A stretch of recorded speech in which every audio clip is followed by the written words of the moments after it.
মায়ের মতো আপন কোথাও নেই। পুরো পৃথিবী বিপক্ষে গেলেও, এমনকি স্বামী বা স্ত্রী ছেড়ে গেলেও কোনো সন্তানকে মা কখনো ত্যাগ করতে পারেন না। যদিও নৈতিকতার অভাবে অনেক সন্তানই তার মা বাবাকে দেখভাল করেন না। এমনকি অনেকে তো নিষ্ঠুর হয়ে বাবা মাকে বৃদ্ধাশ্রমেও রেখে আসেন। আধুনিকতার নামে এমন অপসংস্কৃতিতে গা ভাসিয়েছে বহু উন্নত দেশও। তবে এমন আধুনিক কুপ্রথার মুখে ছাই দিয়ে এবার এক অনন্য নজির গড়েছেন এক যুবক। স্ত্রী ছেড়ে গেছে, চাকরি নেই, আর ভবিষ্যৎ অনিশ্চিত। তবুও অসুস্থ মাকে এক মুহূর্তের জন্য একা ফেলে যাননি আরিফুল হাসান নামের এক যুবক। 2 পা হারানো গর্ভধারিণী দুঃখিনী মায়ের সেবাকেই জীবনের একমাত্র দায়িত্ব হিসেবে বেছে নিয়েছেন তিনি। আরিফুলের এই ত্যাগ আর ভালোবাসা এখন এলাকার মানুষের মুখে মুখে। গাজীপুরের শ্রীপুর উপজেলার দুর্লভপুর পূর্বপাড়ার বাসিন্দা রহিমা বেগমের 3 ছেলের মধ্যে আরিফুল সবার ছোট। একসময় সবজি বিক্রি করে সন্তানদের মানুষ করেছিলেন এই মা। 5 বছর আগেও সুস্থ ছিলেন তিনি, কিন্তু হঠাৎ এক অসুস্থতায় শেষ পর্যন্ত চিকিৎসকদের সিদ্ধান্তে কেটে ফেলতে হয় তার 2টি পা। সেই দিন থেকে রহিমা বেগমের জীবনে নেমে আসে অন্ধকার।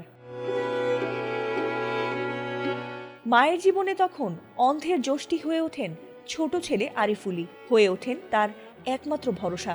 তখন তার স্ত্রী, সন্তান আর চাকুরি নিয়ে মোটামুটি সচ্ছলই জীবন ছিল।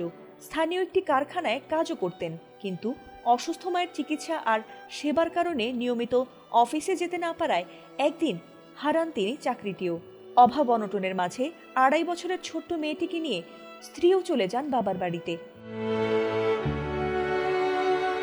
সব হারালেও আরিফুল হারাননি তার মায়ের প্রতি দায়িত্ববোধ। এখন দিনরাত মায়ের সেবা করাই তার জীবনের মূল কাজ। খাওয়ানো, পরিষ্কার পরিচ্ছন্নতা, ওষুধ দেয়া সবই তিনি একা হাতে সামলান। আরিফুল বলেন, আল্লাহ তাআলা যতদিন বাঁচিয়ে রাখবেন ততদিনই আমি মায়ের সেবা করব। মা ছাড়া আমার জীবনে আর কিছুই নাই। আমার মা আছে, আমি আমার সবাই, বউ সন্তান কিচ্ছু না। আমার মা তো আমার জন্ম দিয়েছে, আমি মার পাশে বের হয়েছি ভাই, এটাই বড় কথা। অন্য 2 ভাই তেমন খোঁজখবর না রাখলেও আরিফুল তেমন কোনো অভিযোগ করেন না। মায়ের মুখে একটু শান্তি দেখলেই কষ্ট ভুলে যান তিনি। তবে বাস্তবতা বড্ড কঠিন। অর্থের অভাবে চিকিৎসা ও দৈনন্দিন খরচ চালানো ক্রমেই তার জন্য কঠিন হয়ে উঠছে।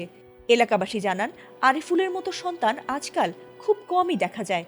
বিত্তবানদের সহায়তা পেলে এই অসহায় মা ছেলে হয়তো একটু স্বস্তির জীবন ফিরে পেতে পারেন। আর তাই সবার সাহায্য ও দোয়া চেয়েছেন আরিফুল। 3 ছেলে, এক ছেলে আমার সেবা যত্ন করে। ছেলের বিয়ে করেছিলাম, আমার সেবা যত্ন করে দেখিয়া ছেলে বউরা গেছে। ফাতিমা সুলতানা, এটিএন বাংলা।